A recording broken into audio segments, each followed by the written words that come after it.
Hi kids, it's Mrs. Stiles here, and I'm with my very good friend, Mr. Donovan Smith. How are you? Good, and he has brought me to his dream since he was a kid. That's right. And I want you, Donovan, to tell me what inspired you and at what age did you start with this dream? Well, I got a turtle for my 7th birthday and went from there.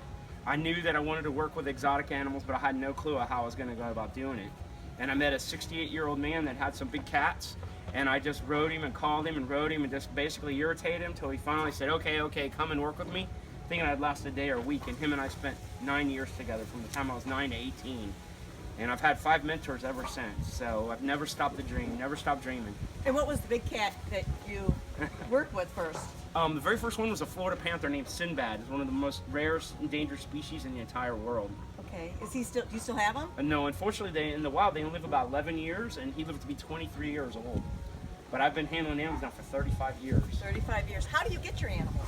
They all come to us from unfortunate circumstances. And Coulter here was born a male in a zoo. And in a zoo, you can have 100 females with one male. You put 2 males together with a female and they'll fight to the death.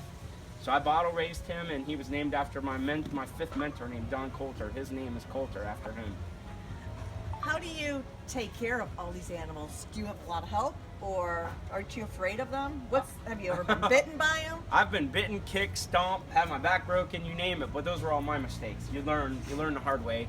Or you try not to, but you definitely learn the hard way. And we have a staff, a dedicated staff, which is what it takes, because there are no breaks for this. Christmas Day, we're up doing it, and we make a living hosting events and doing shows with our animals. How about schooling? We went to high school, but what about you yourself? How did you know? Did you go on to college or trade or anything to learn about these animals, skill? Because so many of my students want to be veterinarians or work with animals, and they need now, this age, they need a trade, they need a skill.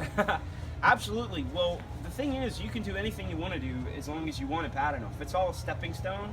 So in my case, mine was all a school of hard knocks. And there's nothing wrong with school, but if you don't know what you're going to be, there's maybe another way that you can go about being what you want to be. You know, if you want to be a doctor, a lawyer, a garbage man, that's great. But if there's jobs that haven't been invented yet, we're living proof. Right, exactly. So which ones are your favorite animals? It's always the one that I'm handling at the time. I have moments with my koi, I have moments with my giraffe. It's the animal I'm handling. I love them all. They're amazing. And they love me too, and it's real evident. You can see how social they are. We talked about character traits, what makes a person unique and special.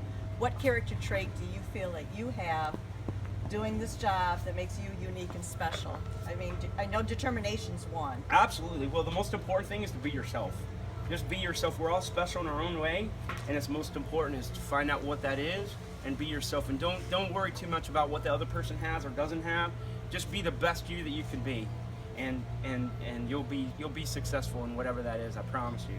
You'll be much happier, and life will be much more enjoyable. All right. Well, thank you very Yes, much, ma'am. Donovan. Thank you very much. It's a pleasure. All right, to stop. Hope you got it all.